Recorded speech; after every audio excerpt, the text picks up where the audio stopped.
ଲେଖକ ସୁରେନ୍ଦ୍ର ମହାନ୍ତିଙ୍କ ଅନନ୍ୟ କୃତି ନୀଳ-ଶୈଳ ଉପନ୍ୟାସଟିକୁ ଆମେ ଧାଡ଼ି ଧାଡ଼ି କରି ପଢ଼ି ଶୁଣିବା। ଆପଣମାନଙ୍କୁ ଯଦି କେଉଁଠି ଅପରାଧ ଲାଗୁଥାଏ ବା ଭୁଲ ଭଟକା ଥିବାର ଦେଖାଯାଏ, ତେବେ ନିଶ୍ଚିତ ଭାବରେ ମୋତେ କମେଣ୍ଟ ବକ୍ସରେ ଲେଖି ଜଣାଇବେ। ଏହା ମୋର ସବୁଠାରୁ ପ୍ରିୟ ଉପନ୍ୟାସ ଓ ଲେଖକ ସୁରେନ୍ଦ୍ର ମହାନ୍ତିଙ୍କୁ ଏହାର ସମସ୍ତ କୃତି ଦେଇ ଏହାକୁ ପଢ଼ି ଶୁଣାଇବାର ଧୃଷ୍ଟତା ମୁଁ କରୁଛି। ଚାଲନ୍ତୁ ଆରମ୍ଭ କରିବା। ପ୍ରଥମ ପରିଚ୍ଛେଦ।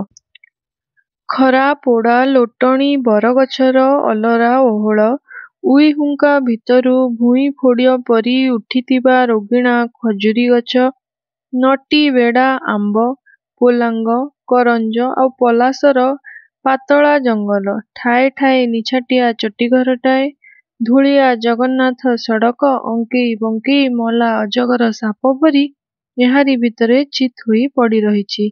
ଆକାଶରେ ଭେଳା ଭେଳା ପାଉଁଶିଆ ମେଘ ଉଡ଼ାଳରେ ଅପରାହ୍ନ ସୂର୍ଯ୍ୟର ପ୍ରଖର ଦୀପ୍ତି ମହଳ ପଡ଼ିଲାଣି। ଏକ ବିଷଣ୍ଣ ଧୂସର ଆଲୋକରେ ଚାରିଆଡ଼ ପାଉଁଶିଆ ଦିଶୁଛି। ସଡ଼କରେ ଯାତ୍ରୀଟିଏ ସୁଦ୍ଧା ଦେଖା ନାହିଁ। ସଡ଼କ ଦୁଇ ପାଖରେ ଗଛମାନଙ୍କରେ ପକ୍ଷୀକୁଳର କାକଳି ମଧ୍ୟ ନୀରବ।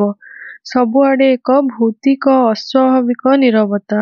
ସେହି ନିର୍ଜନ ସଡ଼କରେ ଜଣେ ଅଶ୍ୱାରୋହୀ ସମ୍ମୁଖର ବିସର୍ପିଳ ଧୂସର ପଥ ଆଡ଼େ ଚିନ୍ତା ଗମ୍ଭୀର ଦୃଷ୍ଟିରେ ଚାହିଁ ଧୀର କଦମରେ ଘୋଡ଼ା ଚଳାଇ ସମ୍ଭବତଃ ପୁରୀ ଅଭିମୁଖେ ଚାଲିଥିଲେ। ଆଜି ପାଇଁ ଏତିକି।